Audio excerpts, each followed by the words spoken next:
रहीम अस्सलाम वालेकुम स्टूडेंट्स, उम्मीद करता हूँ सब खैरियत से होंगे। आज हम 9th क्लास की जो फ़िज़िक्स है उसके चैप्टर नंबर 8 के न्यूमेरिकल करेंगे और वो न्यूमेरिकल हम अकॉर्डिंग टू स्मार्ट सिलेबस करेंगे। तो चलिए वीडियो को स्टार्ट करते हैं। कहता है कि सबसे पहले हमारे पास जो न्यूमेरिकल है ये 8.3 है।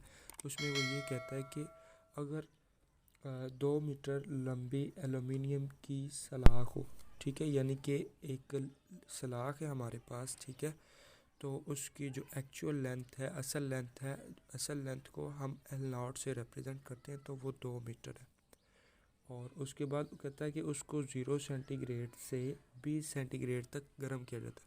तो 0 सेंटीग्रेड एक्चुअल में मतलब T0 इनिशियल टेम्परेचर है हमारे पास, यानी कि उसका पहला टेम्परेचर वो 0, ये सेंटीग्रेड में है, तो हम इसको केल्विन में कन्वर्ट करेंगे तो इसमें 273 ऐड कर देंगे। नेक्स्ट जो उसने कहा 0 से 20 सेंटीग्रेड तक, यानी कि ये T0 इनिशियल टेम्परेचर, अब T है ये फाइनल टेम्परेचर है 20 सेंटीग्रेड। तो 20 को भी हम केल्विन में कन्वर्ट करने के लिए इसमें 273 ऐड करेंगे, तो ये हमारे पास आ जाएगा 293 केल्विन। नेक्स्ट कहता है कि जो सलाख की लंबाई में कितना इजाफा, तो उसने हमें ये कहा है कि फ़र्ज़ कर लेते हैं। अब हम इसको पिक्चर से मैं बनाने की कोशिश करता हूँ ताकि आपको समझ आ जाए। लेट्स सपोज ये हमारे पास इतनी लंबी सलाख है, ये 2 मीटर की, फॉर एग्जांपल हम सिर्फ लेट कर रहे हैं, फ़र्ज़ कर रहे हैं समझने के लिए। इसकी जो एक्चुअल लंबाई है वो 2 मीटर है। कहता है कि हम इसको 0 सेंटीग्रेड से लेके 20 सेंटीग्रेड तक गर्म करते हैं। तो जब इसको गर्म करेंगे तो ज़ाहिर सी बात है इसकी लंबाई में कुछ इजाफा हो जाएगा, ठीक है। अब असल लंबाई तो हमारे पास L0 होती, जब इसकी लंबाई में इजाफा होगा उसको हम करते हैं L से रिप्रेजेंट। तो वो हमने फाइंड करनी कि इस सलाख की लंबाई में कितना इजाफा हुआ, ठीक है। तो हमने मालूम क्या करना है, L, और उसके बाद इसका लास्ट में तूली हरारती पुलाव का कोफिशिएंट दिया हुआ है, कांस्टेंट दिया हुआ है, उसको हम अल्फ़ा से रिप्रेजेंट करते हैं, ये उसमें गिवन है, ठीक है। तो चलिए इसके हल की तरफ चलते हैं। तो आपने फार्मूला एक पढ़ा हुआ है। फार्मूला क्या हमारे पास, alpha is equal to delta L over L0 और डेल्टा T।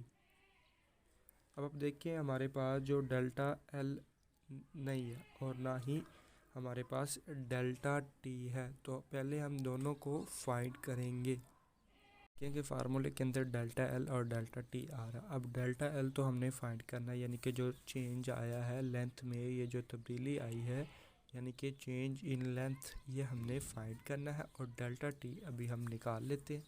सिंपल है, डेल्टा T निकालने के लिए हमने क्या करना है, T माइनस T0 कर देना है, ठीक है जी। फाइनल माइनस इनिशियल कर देते हैं। अब देखिए आपके T हमारे पास क्या है, T हमारे पास है 293, ठीक है। और उसके बाद T0 क्या हमारे पास 273। अब जब हम इनको माइनस करेंगे तो हमारे पास ये बच जाएगा 20 केल्विन, ठीक है जी। ये हमारे पास डेल्टा T आ गया। अब हमने डेल्टा L फाइंड करना, तो ये दोनों रकमें इधर क्या हो रही, तकसीम, इधर आके ज़रब हो जाएंगी, ठीक है जी। L0 और डेल्टा T और इक्वल टू डेल्टा L रह जाएगा, यानी कि ये इधर तकसीम हो रही, डिवाइड हो रही, इधर आके मल्टीप्लाई होगी अल्फ़ा के साथ, ठीक है। तो अब हमने एक सिंपली कुछ भी नहीं करना, कीमतें दर्ज कर देनी। अल्फ़ा की कीमत हमारे पास क्या है जी, 2.5 इंटू 10⁻⁵, और उसके बाद L0 की कीमत हमारे पास क्या है जी 2, ठीक है जी। L0 की 2 कीमत है हमारे 2 मीटर, ठीक है। और उसके बाद डेल्टा T अभी हमने जो फाइंड किया है ये हमारे पास कितना आया है 20 केल्विन, ठीक है जी। तो इसकी जगह पर हम 20 लिख देंगे, ठीक है। अब हम इन सब को सॉल्व करेंगे, इनको मल्टीप्लाई करेंगे, तो जो आंसर आएगा हमारे पास वो आएगा 0.1 इंटू, जो आंसर आएगा हमारे पास वो आएगा 1.0 इंटू 10⁻⁻3, ठीक है जी। आपने इसको कैलकुलेटर पर करना है, मैं बता देता हूँ किस तरह करना है। आप क्या करेंगे, यहाँ पर लिखेंगे, पहले आ रहा है 2.5, ठीक है, तो आप लिखेंगे 2.5 इंटू 10⁻⁻ ज़रब 10 की जगह पर आप ये एक्सपेंशन लिख सकते हैं, ठीक है। और उसके बाद इसका मतलब होता है ज़रब 10, उसकी पावर कितनी है -5, तो हमने -5 लिख दिया। उसके बाद इसको मल्टीप्लाई करना है 2 से, क्योंकि 2 आ रहा है, और उसको फिर मल्टीप्लाई करना है 20 से। तो इस तरह लिखेंगे तो हमारे पास 1 ज़रब 10 की पावर 3 आंसर आ जाएगा, ठीक है जी। चले जी नेक्स्ट न्यूमेरिकल करते हैं, तो ये इसका आंसर है, ठीक है। तो ये इसका आंसर आ गया। नेक्स्ट न्यूमेरिकल देखते हैं। नेक्स्ट न्यूमेरिकल हमारे पास है 8.4। उसमें वो क्या कहता है कि एक गुब्बारा है, उसमें 15 सेंटीग्रेड। अब सेंटीग्रेड टेम्परेचर होता है हमारे पास, और टेम्परेचर T0 जो इनिशियल टेम्परेचर होता है, तो वो 15 सेंटीग्रेड उस पर मतलब 1.2 मतलब उसमें 15 सेंटीग्रेड पर 1.2 मीटर क्यूब हवा मौजूद है। अब आप खुद अंदाज़ा करें कि मीटर क्यूब किसका यूनिट है, ठीक है। तो ये वॉल्यूम का यूनिट होता है, तो दैट इज़ इनिशियल वॉल्यूम। तो हम इसको V0 से रिप्रेजेंट करते हैं, तो 1.2 मीटर का क्यूब, ठीक है। और उसके बाद क्या था, इसका वॉल्यूम 40 सेंटीग्रेड, सेंटीग्रेड आ गया। तो सेंटीग्रेड हम यानी कि T0 तो पहले लिख लिया, अब ये T है फाइनल टेम्परेचर, ठीक है। इसका वॉल्यूम मालूम कीजिए, यानी कि इनिशियल V0 तो हमें दिया गया है, V मालूम करना है, जैसे कि पहले किया हमने। उसमें L0 दिया गया था, L मालूम किया था। इसमें V0 दिया गया, V मालूम करना है। जबकि वॉल्यूम हवा में वॉल्यूम के जो उसके कोफिशिएंट की कीमत है वो 3.67 इंटू 10⁻³ मीटर है। तो वो उसमें हमारे पास बीटा कांस्टेंट आता है, जिसमें वॉल्यूम आता है उसमें हम बीटा कांस्टेंट लिखते हैं, और जिसमें लेंथ आती है उसमें अल्फ़ा कांस्टेंट को अल्फ़ा से रिप्रेजेंट करते हैं, ठीक है जी। चलिए इसको स्टार्ट करते हैं, ठीक है। तो इसके हल में हमने अब आपने सबसे पहले जिनको कन्वर्ट करना वो कन्वर्ट कर लेने।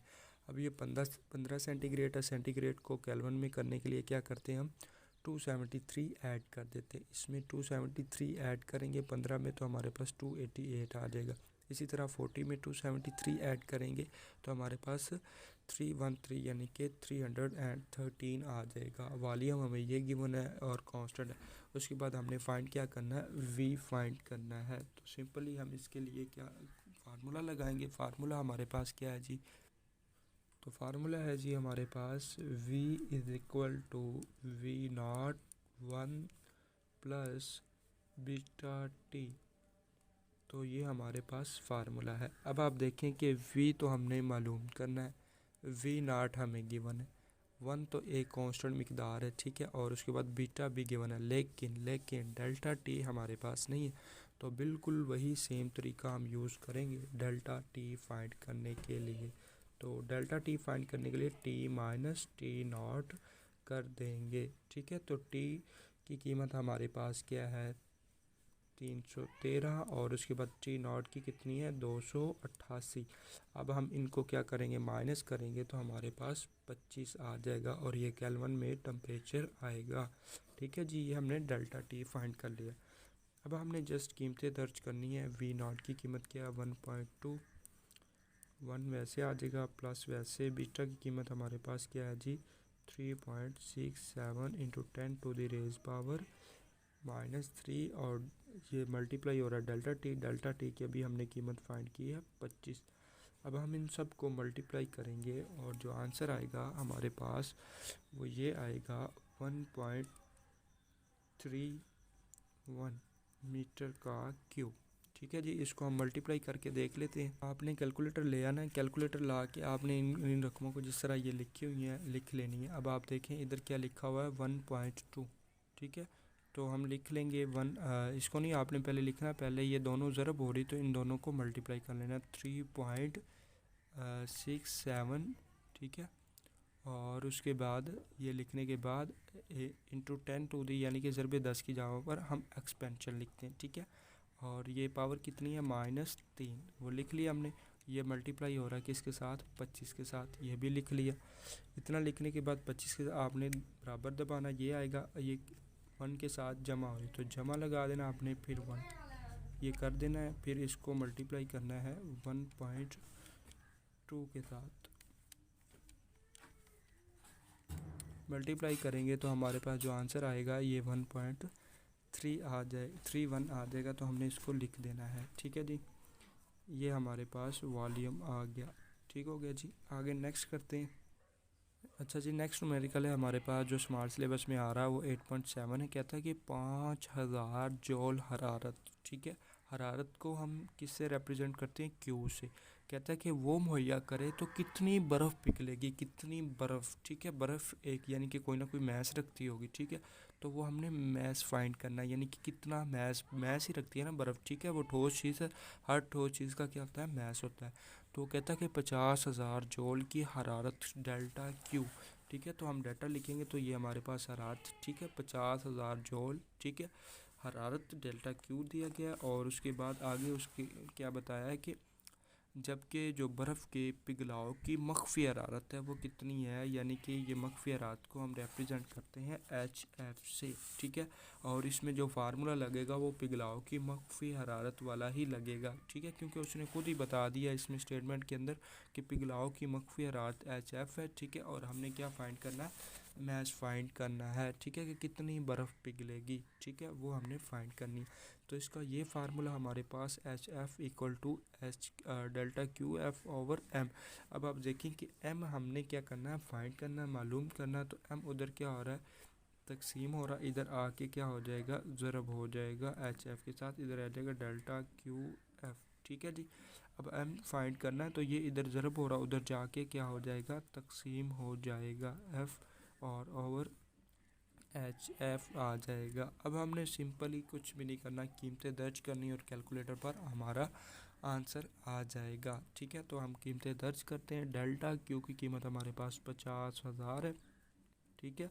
और एच एफ की जो कीमत है वो हमारे पास 3,36,000 है, ठीक है जी। तो हमने इसको लिख देना है 3,36,000। और इसको आप देखिए कि इस तरह भी हम कर सकते हैं, 3 सिफरों से 3 सिफरें कट जाएंगी और उसके बाद इनको हम क्या कर देंगे? कैलकुलेटर पर डिवाइड कर देंगे। 50 और डिवाइडेड बाय 336, 50 डिवाइडेड बाय 336, इसको हम डिवाइड करेंगे तो ये 0 पॉइंट क्या आ रहा है हमारे पास?